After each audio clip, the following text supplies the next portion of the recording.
Hello guys, nongeye kubasuhuza Modeste nko bisanzwe hano kuri online class 1 channel. Muri video y'uyu munsi ngiye kukwereka ese ni gute warinda WhatsApp yawe ukoresheje two step verification code.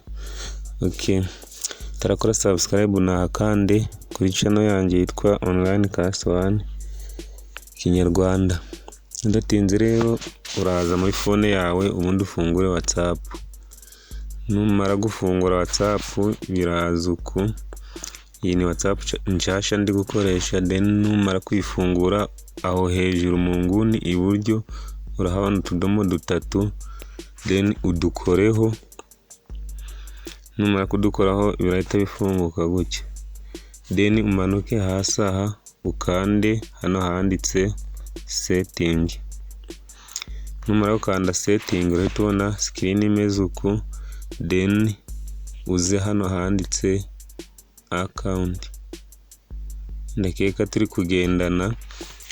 Then numara kubona aho handitse account uhakore, then uhita ubona screen imeze uku.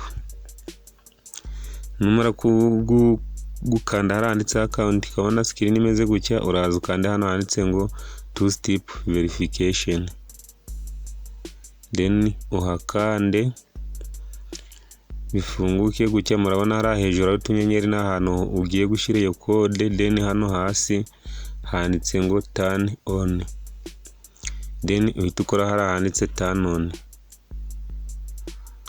Numara gukanda hari handitse turn on harahita haza screen y'imibare iri kugusaba code nyine ushaka gukoresha iyo two step verification, cyangwa se ni imibare y'ibanga ushaka gushyiramo kugira undi muntu nashaka kwinjira kuri WhatsApp yawe cyangwa se kukwinjirira nk'abandi bari kuba babinjiriye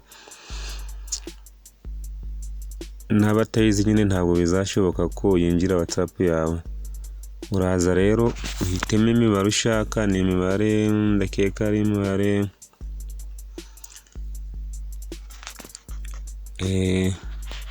ushyiremo imibare ushaka, then wongere uyikonfirme, nukongera ugashyiramo ya mibare wasizemo bwa mbere.